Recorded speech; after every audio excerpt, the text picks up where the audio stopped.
Hi అండి. నమస్తే. నేను మీ సునీత. వెల్కమ్ బ్యాక్ టు అమ్మ చేతి వంట కిచెన్ అండ్ వ్లాగ్స్. ఈరోజు వీడియో వచ్చేసి ఇంట్లోనే రాగి పిండిని ఎలా ప్రిపేర్ చేసుకోవాలనేది చూపిస్తున్నానండి. చాలామందికి కూడా రాగుల్ని మొలక కట్టి చేసుకోవడం రాదు కదండి. బూజు వచ్చేస్తాయి, అలాగే పిండి స్మెల్ వస్తుంది, త్వరగా పురుగు పడుతుంది అనుకుంటుంటారు కదా. అలాంటి వాళ్ళకి ఇక్కడ నేనైతే చాలా టిప్స్ అయితే షేర్ చేస్తున్నానండి. చాలా సింపుల్గా అయితే అయిపోతుంది అనమాట. మరి ఇక లేట్ చేయకుండా ఈ రాగులతోటి రాగి పిండిని ఇంట్లోనే ఎలా ప్రిపేర్ చేసుకోవాలో మనం ఇక్కడ చూసేద్దాము. దానికోసం ఇక్కడ నేను వచ్చేసి ఒక కప్పు దాకా రాగులని అయితే తీసుకున్నానండి. మన ఇంట్లో ఏ కప్పుతోటి కావాలంటే ఆ కప్పుతోటి తీసుకోండి. అన్నీ ఇన్ని అని ఏమీ లేదు అండి. మనకి ఎంత రాగి పిండి కావాలో దానికి తగ్గట్టుగా రాగుల్ని తీసుకుంటే సరిపోతుంది. తర్వాత ఈ రాగులన్నిటినీ కూడా ఒక పెద్ద గిన్నెలోకి వేసుకొని ఇవన్నీ మునిగేంత వరకు వాటర్ పోసుకొని శుభ్రంగా కనీసం ఒక 5-6 సార్లు కడుక్కోవాలి అండి. ఎందుకంటే రాగులు కడుగుతూ ఉంటే దుమ్ము అనేది వస్తుందన్నమాట. రాగులలో ఎక్కువగా దుమ్ము ఉంటుంది. ఇలా శుభ్రంగా మంచిగా మనం చేతి వేళ్ళతో వాటికి మర్దన చేస్తున్నట్టు కడిగామంటే మొలకలు అనేవి త్వరగా వస్తాయండి. ఎంత బాగా కడిగితే మొలకలు అనేవి అంత త్వరగా వస్తాయి అన్నమాట. చూస్తున్నారు కదా, ఈ విధంగా అయితే శుభ్రంగా కనీసం ఒక 5-6 సార్లు అయితే కడిగి తీసుకోవాలి. ఇలా కడిగిన తర్వాత మరోసారి తగినన్ని వాటర్ వేయండి. ఈ రాగులన్నీ కూడా మునిగేంత వరకు నీరు పోసుకొని మూత పెట్టేసి రాత్రంతా ఈ వాటర్లో ఈ రాగులు అనేది నానాలి అండి. కనీసం 8-9 గంటలు నానాలన్నమాట. ఇవి ఇలా నానిన తర్వాత ఇక్కడ చూస్తున్నారు కదా, పైన నురగలాగైతే ఈ విధంగా వస్తుంది. అప్పుడు చక్కగా నానినట్టు. రాగులు ఎంతసేపు నానబెట్టినా అవి గట్టిగానే కనిపిస్తాయి అండి. మనకు నానాయని తెలుసుకోవాలంటే ఇలా రాగుల పైన చిన్నపాటి నురగ వస్తుంది. తర్వాత మరొక 2 సార్లు కడిగి తీసుకోండి. మరోసారి కడగకపోతే ఏంటంటే వాసన వస్తుంది అన్నమాట. పిండి ఎక్కువ రోజులు నిల్వ ఉండదు, అలాగే వాసన వస్తుంది, ముక్క వాసన వస్తుంది అన్నమాట. అందుకు మరొక 2 సార్లు కడిగిన తర్వాత ఏదైనా మన ఇంట్లో కాటన్ క్లాత్ ఉంటుంది కదా, ఇలాంటి నాప్కిన్స్ కానివ్వండి, మరి ఏదైనా సరే కాటన్ క్లాత్ ఉంటే దాన్ని ఒక ప్లేట్లోకి ఇలా తీసుకొని మనం కడిగి పెట్టుకున్న రాగులు ఉంటాయి కదా, ఆ రాగులన్నిటిని తీసుకోండి. తీసుకున్న తర్వాత వీటిని మనం మూట కట్టాలి అండి. మీ దగ్గర మొలకలు కట్టడానికి ఇప్పుడు స్టోరేజ్ బాక్సులు అయితే వస్తున్నాయి. ఆ బాక్సులు ఉంటే వాటిలో అయినా మొలక కట్టుకోవచ్చు. అది లేని వాళ్ళకైతే ఈ టిప్ అయితే మంచిగా యూజ్ అవుతుందన్నమాట. ఇలా మూట కట్టుకోవాలన్నమాట. ఇక్కడ వీడియో క్లిప్లో చూపిస్తున్నాను చూడండి. ఈ విధంగా రాగులన్నీ ఒక నాప్కిన్లో పోసి ఇలా బాగా చుట్టి ఈ విధంగా మూట కట్టేసేయాలి. ఇలా మూట కట్టిన తర్వాత ఎంత వీలైతే అంత టైట్గా కట్టేసేయండి. తర్వాత ఇప్పుడు దీనిపైకి మనం క్లాత్ అనేది పొడి క్లాత్ తీసుకున్నాం కదా, అందుకోసం కొన్ని నీళ్ళు అయితే చల్లుతున్నానండి. మీరు లేదంటే బట్టని పిండైనా తీసుకోవచ్చు. తర్వాత మనం నీళ్ళు చల్లిన ఎక్స్ట్రా వాటర్ ఉంటుంది కదా, ఆ వాటర్ అంతా కూడా ఇలా కారిపోయేంత వరకు పెట్టుకొని తర్వాత ఎక్స్ట్రా క్లాత్ ఏదైనా ఉంది అంటే ఆ క్లాత్ని కూడా ఈ విధంగా ఇలా కవర్ చేయండి. ఇలా కవర్ చేసిన తర్వాత మనం నానబెట్టిన రాగుల గిన్నె ఉంది కదా, ఆ బౌల్లోకి ఈ మూటని పెట్టేసి మూత పెట్టేసి 1 లేదా 2 రోజుల పాటు అలాగే ఉంచేసేయండి.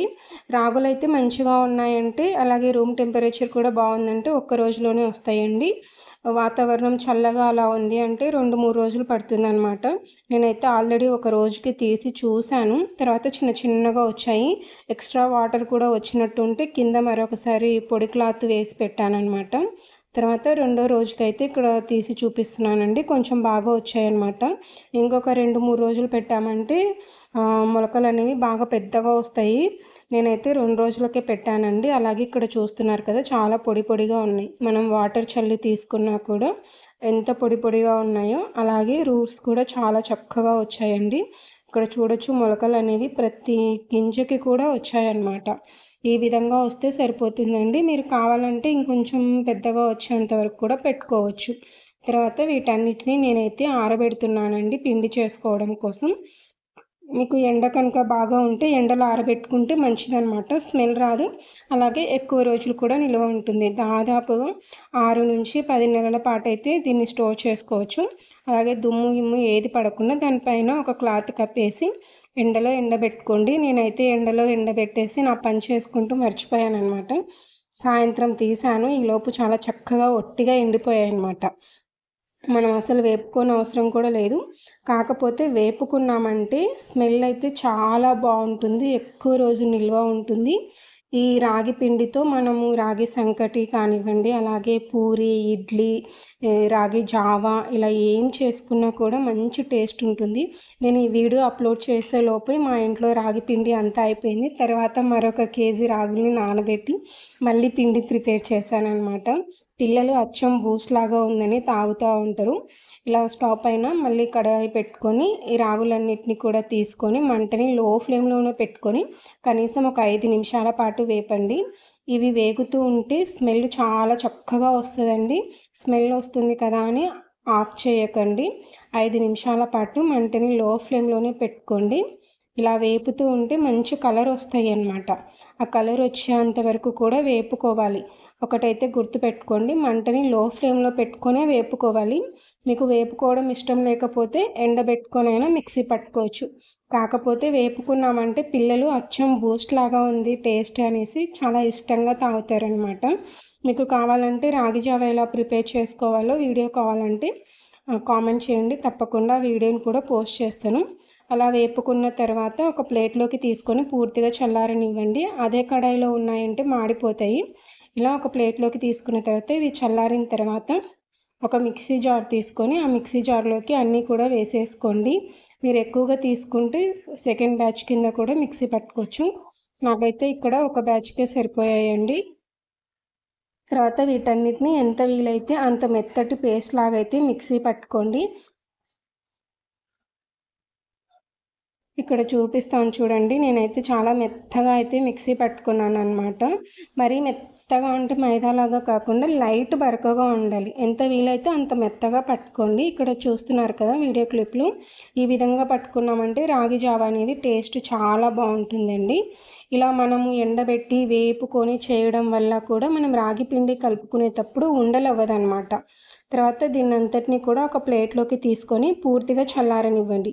ఇది పూర్తిగా చల్లారిన తర్వాతనే మనం ఏదైనా గాజు సీసాలోకి కానీ ఎయిర్ టైట్గా ఉండే జార్లోకి కానీ తీసుకున్నామంటే ఎక్కువ రోజు నిల్వ ఉంటుంది. ఈ విధంగా ట్రై చేయండి. మనం ఎప్పుడైనా సరే రాగుల్ని ఇంట్లోనే మొలక కట్టి చేసుకున్నామంటే మన హెల్త్కి కూడా మంచిది, మంచి పోషకాలు అందుతాయి, ఎక్కువ రోజు నిల్వ ఉంటుందన్నమాట. సో మీరు కూడా ఈ విధంగా ఈసారి మీ ఇంట్లో ట్రై చేయండి. ట్రై చేశాక మీకు ఎలా అనిపించిందో మీ ఫీడ్బ్యాక్ని కామెంట్ సెక్షన్లో నాతో షేర్ చేసుకోవడం అస్సలు మర్చిపోకండి. అలాగే ఈ రాగి పిండితో రాగి జావా ఎలా చేసుకోవాలనుకుంటే కామెంట్ చేయండి. వీడియో నచ్చితే ప్లీజ్ లైక్ చేయండి. మీ ఫ్రెండ్స్ అండ్ ఫ్యామిలీస్కి షేర్ చేయండి. మరిన్ని మంచి రెసిపీస్ కోసం మన ఛానల్ని సబ్స్క్రైబ్ చేసుకోండి. Thanks for watching. Thank you all.